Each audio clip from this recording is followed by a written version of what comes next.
Segundo o Ministério da Saúde, cerca de 20% da população apresenta algum distúrbio mental. A depressão é uma delas. 5 milhões desenvolveram um transtorno grave e persistente.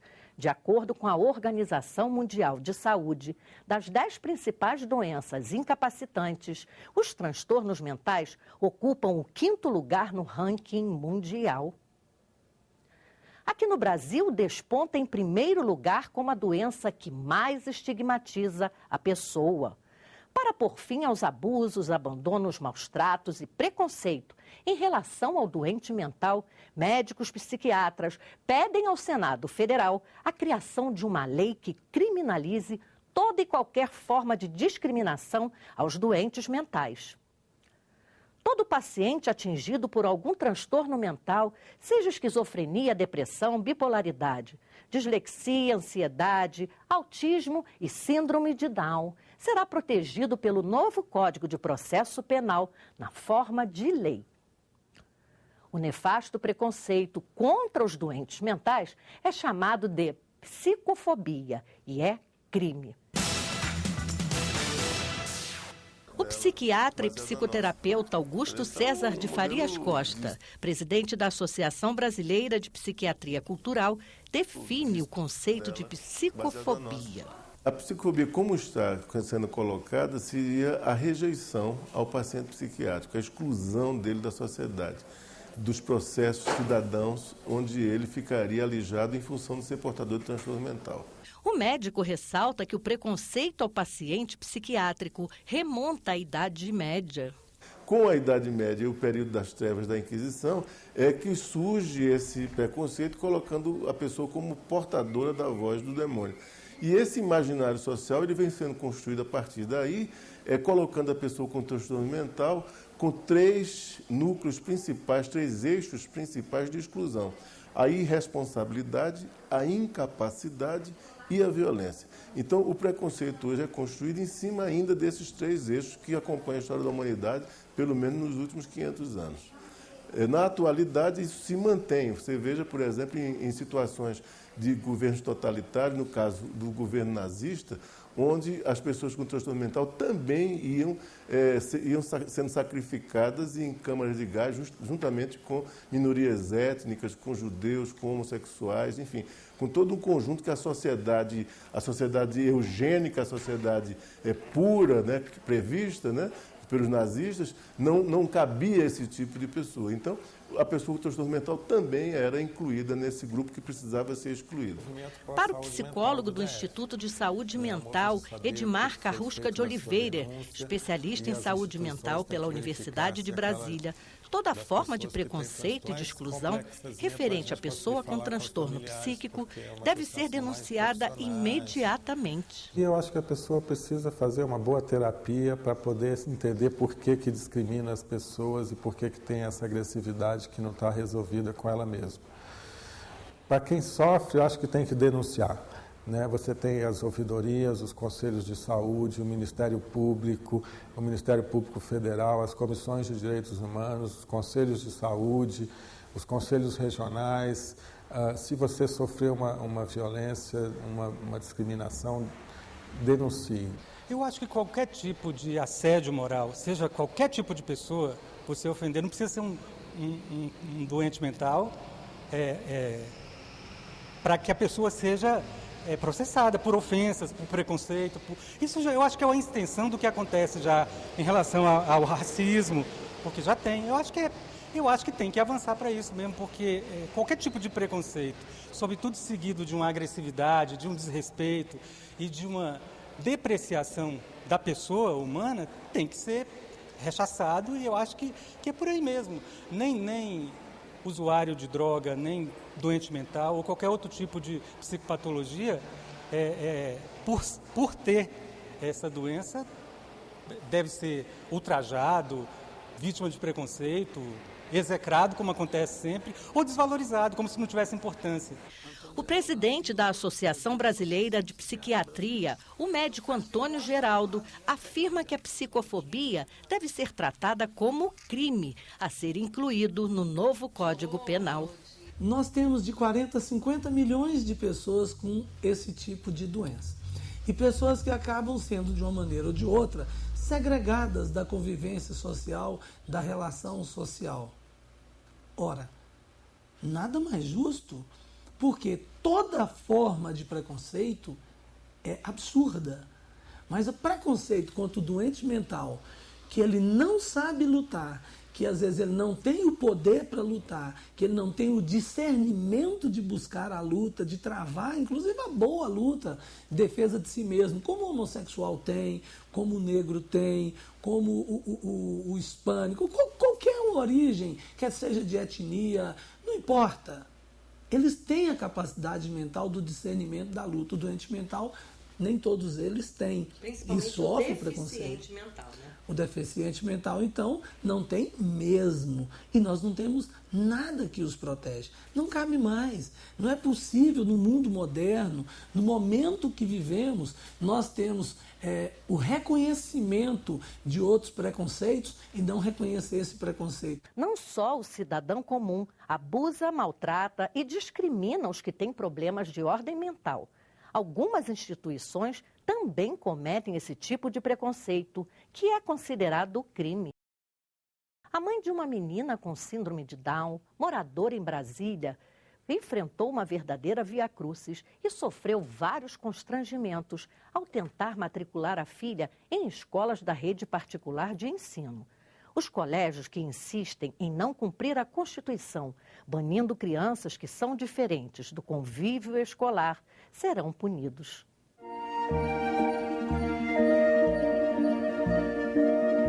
Lia é uma menina alegre, curiosa e muito carinhosa. A mãe que o diga. Às vezes as pessoas me perguntam o que é ter um filho com síndrome de Down.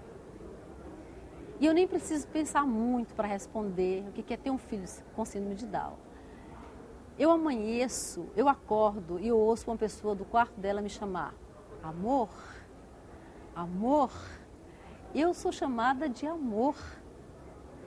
Então, é algo inexplicável. Outro dia eu cheguei na escola e a professora me disse: Lourdes, a sua filha te chama de Lourdes Amor. Tem situação mais delicada e gostosa do que isso. Maria de Lourdes, a mãe de Lia, é presidente da Federação Brasileira das Associações de Síndrome de Down. Ela resolveu fundar a entidade ao perceber que tinha que enfrentar e derrubar preconceito e obstáculos para promover a inclusão da filha.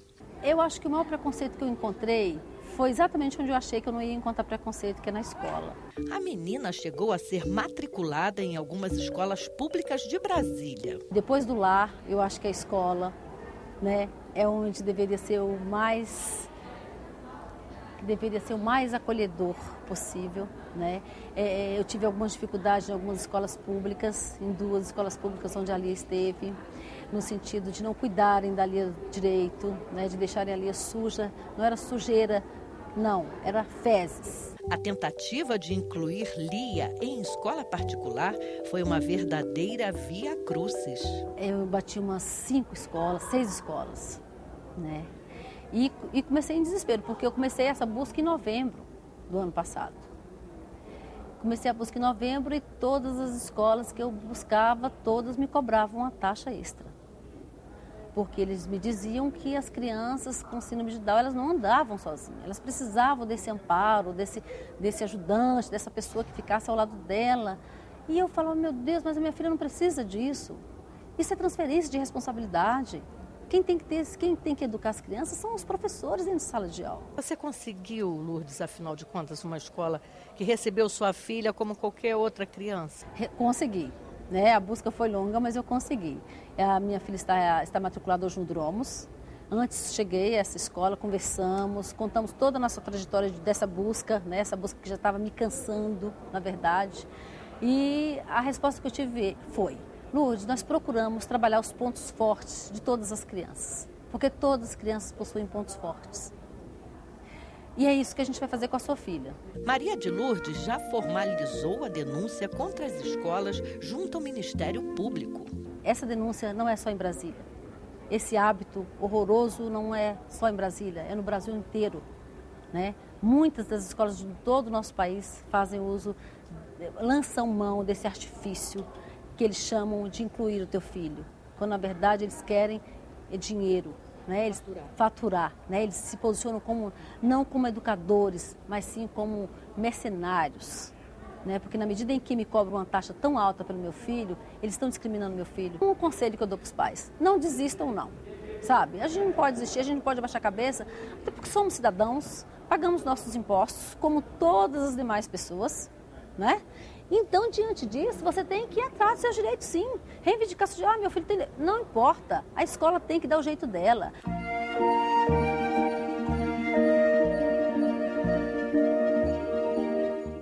Uma reivindicação de usuários do Instituto de Saúde Mental de Brasília e do Hospital Psiquiátrico de São Vicente de Paulo deu origem a um seminário sobre políticas de inclusão produtiva para os usuários de assistência à saúde mental. Médicos psiquiatras e uma deputada federal de Brasília sugerem mudanças no atual sistema para que o país avance na consolidação da política nacional de saúde mental. A construção de novos CAPs e de residências terapêuticas entraram na ordem do dia. Os palestrantes fizeram um apelo para que a sociedade colabore com o paciente de saúde mental, acabando com o preconceito que tem excluído milhares deles ao longo de séculos. O auditório estava lotado. Centenas de pessoas ouviam atentamente as opiniões e sugestões dos especialistas que lutam pelo direito de cidadania e defendem novas ações inclusivas para a população que sofre de distúrbio mental. Acesso a tratamento de qualidade, remédios, cursos profissionalizantes, geração de renda e ingresso no mercado formal é o que todos desejam, pacientes e médicos presentes ao debate. O médico psiquiatra especialista em psiquiatria clínica, Augusto César Farias de Castro, que é presidente da Associação Brasileira de Psiquiatria Cultural e responsável pela Secretaria de Saúde Mental do DF, foi o primeiro orador. Dentro desse processo histórico, o que a gente vê é que as referências de incapacidade, as referências de exclusão, incapacidade e responsabilidade e violência, que sempre foram o imaginário social construído em cima disso em relação ao portador de transtorno mental, elas vão sendo desconstruídas com políticas dessa natureza, com iniciativas dessa natureza, né? Que trazem à cena da sociedade as pessoas que, do ponto de vista secular, foram colocadas à margem, como se não pudessem contribuir, como se não pudessem participar. Ao final do debate, a deputada federal Érica Cocai, uma das palestrantes, falou sobre a importância e a origem da organização do encontro. Em verdade, foi um pleito dos usuários, não é? As pessoas que estão aqui no Instituto de Saúde Mental, as pessoas que estão sendo atendidas no São Vicente de Paulo, começaram a reivindicar que houvesse uma política de inclusão produtiva, porque ela é estruturante. Quando as pessoas se incluem e têm a sua própria renda, elas ganham um nível de autonomia que é absolutamente fundamental para consolidar os princípios da reforma psiquiátrica ou da luta antimanicomial. Após o seminário, a equipe do Programa Inclusão visitou o Instituto de Saúde Mental, conversou com usuários, entrevistou o coordenador das oficinas terapêuticas e reconheceu o talento expresso nos objetos produzidos por seus frequentadores. Mais de 2.000 pessoas utilizam os serviços do Instituto de Saúde Mental, que oferece tratamento humanizado e um ambiente agradável junto à natureza.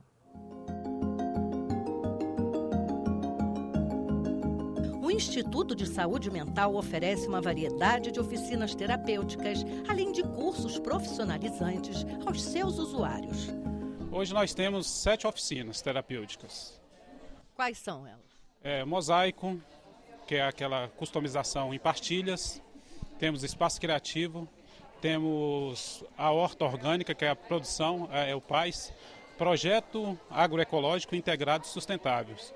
Temos o terapia corporal e temos a nossa cozinha, que oferece lanches rápidos. A ideia de oferecer esses cursos tem por objetivo a geração de renda para a maioria que não é aceita no mercado de trabalho formal.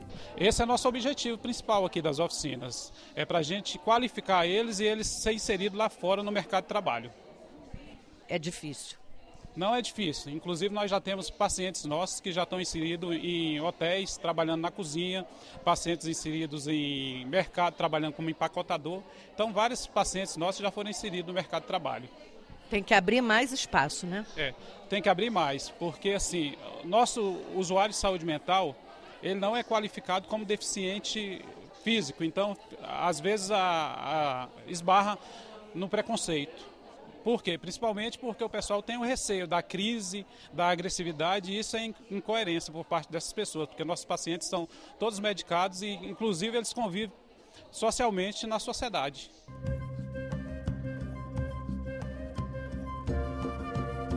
A horta orgânica, cultivada pelos próprios pacientes e com a ajuda de profissionais do Instituto, é mais uma fonte de renda. Como é que você vê o desenvolvimento deles? Principalmente o terapêutico, né? É muito bom. Socialização, quando a gente vende que passa grana para eles ou compra algum benefício para eles, eles acham muito bom. Então é um ganho que nós temos e eu vejo como muito salutar, né, esse nosso trabalho com eles. Agora é mais terapêutico, a nossa horta ainda é pequena, mas nós conseguimos vender ainda um pouco e esse pouco que a gente vende a gente repassa para os usuários.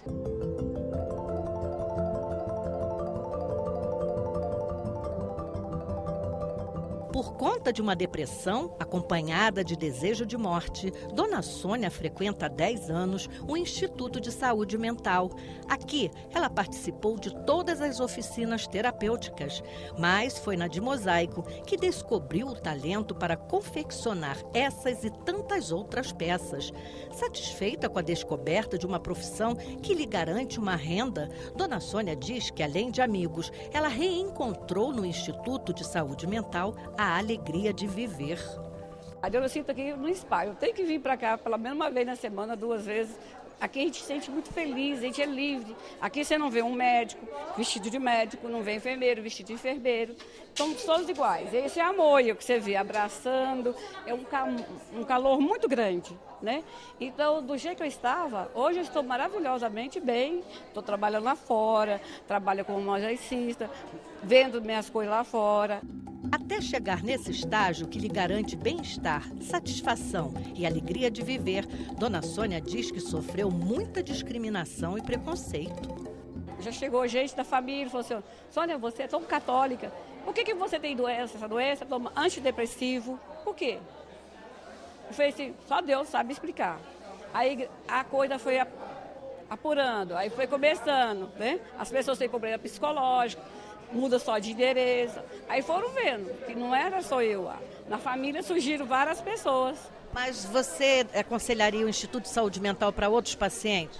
Para todos que tiver vaga, que venha, porque aqui é de tudo de bom e melhora mesmo.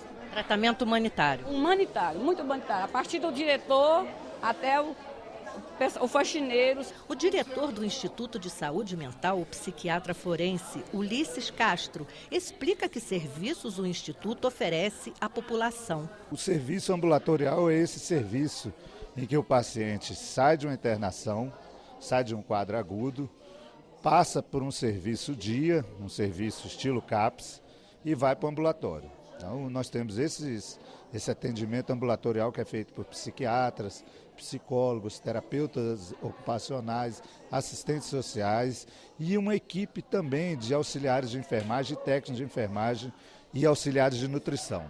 O outro serviço é o Centro de Atenção Psicossocial, que é esse serviço aqui, em que os pacientes frequentam das 8 às 17 horas e eles têm várias atividades aqui, desde a atividade com médicos e com a equipe multidisciplinar, até atividades ocupacionais. As atividades ocupacionais são de 2 formas, ou atividades terapêuticas ou atividades de produção. Atualmente, o Instituto de Saúde Mental atende cerca de 2.000 usuários. O Wellington é um deles. Eu estou com 37 anos. Você já trabalhou alguma vez? Eu trabalhei, mas fui discriminado na área de saúde mental, porque me chamavam de doido, achavam que eu era retardado mental, que eu tinha que estar aqui no centro do manicômio, não sei o quê, de tratamento psiquiátrico. E você trabalhou em quê? Eu trabalhei na área de serviços gerais. Fazendo o quê? Fazendo limpeza. Então eu era discriminado porque até hoje me chamam de doido. E qual é o seu diagnóstico? No diagnóstico eu tenho transtorno mental leve. Alguém na sua família tem também? Não tem da minha mãe. A minha mãe também tem. O Wellington cursa o 7º período de serviço social em uma faculdade particular de Brasília. Ele diz que é discriminado até dentro da sala de aula. Eu percebo que algum grupo me exclui também, me discrimina, me exclui dentro dos grupos. Eu sofro com isso, com a depressão e com essa ansiedade. Eu me sinto mais só e às vezes eu tenho essa problema de dificuldade de às vezes falar sozinho, não tem ninguém para falar, desabafar os problemas. Para você desconstruir um preconceito, o próprio Einstein falava que é mais fácil você desconstruir um átomo do que você acabar com um preconceito. O preconceito faz parte da vida das pessoas e ele está extremamente arraigado, né? Então, piada sobre louco, piada sobre negro, sobre homossexual é o que mais a gente vê, né? Acho que a gente tem que começar a trabalhar na base, com crianças.